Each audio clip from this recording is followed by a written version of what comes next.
ஒரு குழந்தை பிறந்ததுடன் முதலில் அறிமுகமாகுவது அதன் தாயுடன், அதற்கு பிறகு அதன் தாய் நாட்டுடன். தாய் உயிர் கொடுக்கிறாள், தாய் நாடு அடையாளத்தை கொடுக்கிறது. அதனால் தான் தாயும் தாய் நாடும் சொர்க்கத்தை விட மேலானது என்று நம் முன்னோர்கள் கூறியுள்ளார்கள். என் நாடு இந்தியா உலக வரைபடத்தில் ஒரு நாடு மட்டுமல்ல, உலகமே வியக்கும் ஒரு ஆன்மீகம், 1000 ஆண்டுகள் பழமையான வரலாறு, சிறந்த பண்பாடு, உயர்ந்த கலாச்சாரம், கணிதம், நூலகம், இலக்கியம் என்ற எண்ணற்ற பெருமைகளை உலகிற்கு வழங்கிய மண் இது. நம் நாட்டின் மிகப்பெரிய அடையாளம் வேற்றுமையில் ஒற்றுமை. இந்தியாவில் ஆயிரக்கணக்கான மொழிகள் பேசப்படுகின்றன. பல மதம், பல பழக்க வழக்கங்கள், பலவித உணவுகள், பலவித உடைகள் இருந்தாலும் அனைவரின் இதயத்தில் துடிப்பது ஒரே உணர்வு, நான் ஒரு இந்தியன். இதுவே நம் நாட்டின் மிகப்பெரிய பலம்.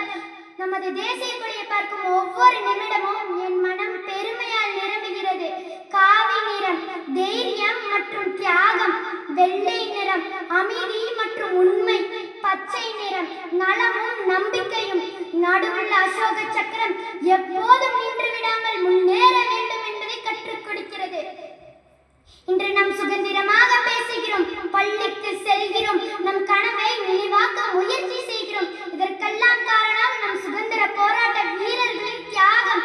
மகாத்மா காந்தி, பகத்சிங், வேலு நாச்சியார் என்ற எண்ணற்ற வீரர்களின் தியாகம் இல்லை என்றால் இன்று இந்த சுதந்திரமே நமக்கு கிடைத்திருக்காது. அவர்களுக்கெல்லாம் செலுத்தும் மிகப்பெரிய மரியாதை நம் நல்ல குடிமகனாக வாழ்வதே. இந்தியா உலக அரங்கில் வேகமாக செல்கிறது. விண்வெளி ஆராய்ச்சி, தொழில்நுட்பம், கல்வி, கணிதம் என்ற எண்ணற்ற துறைகளில் உலக நாடுகளில் பாராட்டை பெற்று வருகிறது. ஆனால் அந்த நாட்டின் பெருமை அதன் சாதனைகளில் மட்டுமல்ல, அந்த நாட்டின் குடிமக்களின் நல்ல பழக்க வழக்கங்களில் தான் இருக்கிறது. நம் பள்ளிக்கு செல்லும் போது குப்பையை குப்பை தொட்டில் போடுகிறோமா? சட்டங்களை மதிக்கிறோமா? பெரியவர்களை மதிக்கிறோமா? இதற்கெல்லாம் ஆம் என்று பதில் சொன்னால் நானும் ஒரு சிறந்த தேசபக்தன். நண்பர்களே, நாடு என்பது வரைபடத்தினுடைய எல்லைகள் மட்டுமல்ல, நாடு என்பது நம் பண்பாடு, நாடு என்பது நம் எதிர்காலம், நாடு என்பது நம் பொறுப்பு.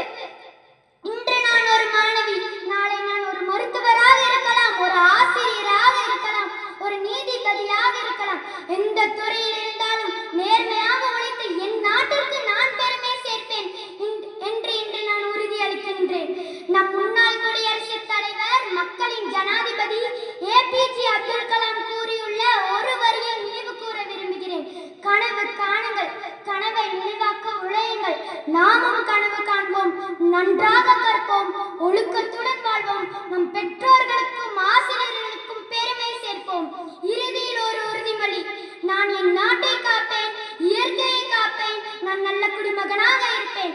ஏனெனில் என் நாடு என் பெருமை, என் இந்தியா என் பொறுப்பு. வந்தே